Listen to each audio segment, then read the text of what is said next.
जिस तरह से पूरे देश में कोविड का संक्रमण बढ़ रहा है और अभी तक वैक्सीन नहीं मिली है, उसको लेकर के प्लाज्मा थेरेपी पर डॉक्टरों का विश्वास बढ़ा है, क्योंकि प्लाज्मा थेरेपी से बहुत से जो क्रिटिकल मरीज हैं वो ठीक हुए हैं। और हरियाणा में भी इसकी शुरुआत हो चुकी है और हरियाणा में 3 प्लाज्मा बैंकों का उद्घाटन हुआ है और प्लाज्मा देने के लिए लोगों से अपील की जा रही है। हम रोहतक पीजीआई में हैं, ये रोहतक पीजीआई का प्लाज्मा बैंक है और इस प्लाज्मा बैंक का उद्घाटन जो है वो 23 जुलाई 2020 को हुआ है। जो हरियाणा के स्वास्थ्य मंत्री हैं अनिल विज, उन्होंने ये उद्घाटन किया है। उस प्लाज्मा बैंक के अंदर हम आपको लिए चलते हैं जिसमें वो प्लाज्मा लिया जाता है लोगों के इलाज के लिए। उस प्लाज्मा बैंक का ये वो रूम है और इसमें ये वो मशीन है जिसके माध्यम से प्लाज्मा लिया जाता है और यही आज के दिन इस कोविड के संक्रमण में मरीजों की जान बचाने में सबसे सहायक है, क्योंकि अभी तक वैक्सीन नहीं बनी है। इसलिए प्लाज्मा जो है वो प्लाज्मा की डिमांड की जा रही है। लोगों से कहा जा रहा है कि जो लोग कोविड के संक्रमण से ठीक हो चुके हैं वो प्लाज्मा डोनेट करें। और इस प्लाज्मा बैंक के इंचार्ज हमारे साथ हैं डॉक्टर हरनीत। डॉक्टर हरनीत, ये अभी बैंक की शुरुआत हुई है और किस तरह से ये प्लाज्मा थेरेपी होती है और किस तरह से आप लोग प्लाज्मा लेते हैं? नमस्कार जी। प्लाज्मा थेरेपी आज के समय में, जब कोरोना ने एकदम हाहाकार मचा रखा है, आज के समय में एक जीवन रक्षक साबित हो रही है। तो ये जो मशीन है, ये जो इन्फेक्टेड हुए पेशेंट है, उनके इन्फेक्शन से 28 दिन बाद उनके शरीर में जब एंटीबॉडीज बन जाती हैं, जो कि मददगार हो सकती हैं कोई एक कोरोना पीड़ित की जान बचा, एक नहीं बल्कि 2 कोरोना पीड़ितों की जान बचाने के लिए इस मशीन से हम उस मरीज़ का प्लाज्मा लेते हैं।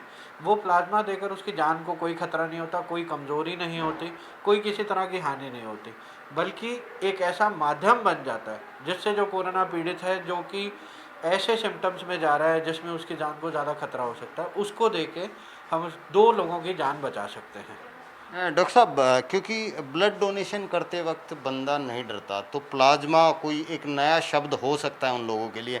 एक्चुअल में किस तरह से प्लाज्मा लिया जाता है? क्या जिस तरह से सामान्य एक ब्लड डोनेशन की प्रक्रिया होती है वही प्रक्रिया होती है? बिल्कुल जी, बिल्कुल वही प्रक्रिया है। एक आम आदमी के लिए ब्लड डोनेशन करना या प्लाज्मा डोनेशन करना बिल्कुल भी कोई अलग चीज़ नहीं है। ब्लड डोनेशन जैसी ही प्रक्रिया है जिसमें आपकी नसों से थोड़ा सा खून लिया जाता है, वो 500 ml के करीब, जो कि हमारे शरीर पे वो तुरंत वापस बन जाता है। वो जो लेते हैं, वो ब्लड डोनेशन और प्लाज्मा डोनेशन एक ही चीज़ है। प्लाज्मा हम लोग इस मशीन के द्वारा अलग करते हैं, फिर जो आगे कोरोना पीड़ित को दिया जाता है। तो कुल मिला के ये कहा जा सकता है कि जिस तरह से आम तौर पर एक व्यक्ति ब्लड डोनेशन करता है, तो जो कोविड से ठीक हुए लोग हैं वो ब्लड डोनेशन करेंगे, उनका प्लाज्मा प्रयोग होगा। बिल्कुल, जो कोविड से ठीक हुए लोग हैं, उन्हीं का प्लाज्मा हम लेते हैं और वो फिर आगे डोनेशन में काम आता है, जो कि 2 व्यक्तियों को आगे दिया जाता है। अगर हम रोहतक पीजीआई के इस बैंक की बात करें तो हमारे यहाँ कितनी कैपेसिटी है, कितना हम लोग रख सकते हैं और क्या यूजेज उनका हो सकता है, और क्या वो पूरे हरियाणा के लिए यूजेज होगा? देखो, कैपेसिटी ऐसा है कि हम पर वीक 50 से 60 प्लाज्मा डोनेशंस का मतलब है कि हम आगे 100 से 120 लोगों को हम प्लाज्मा दे सकते हैं।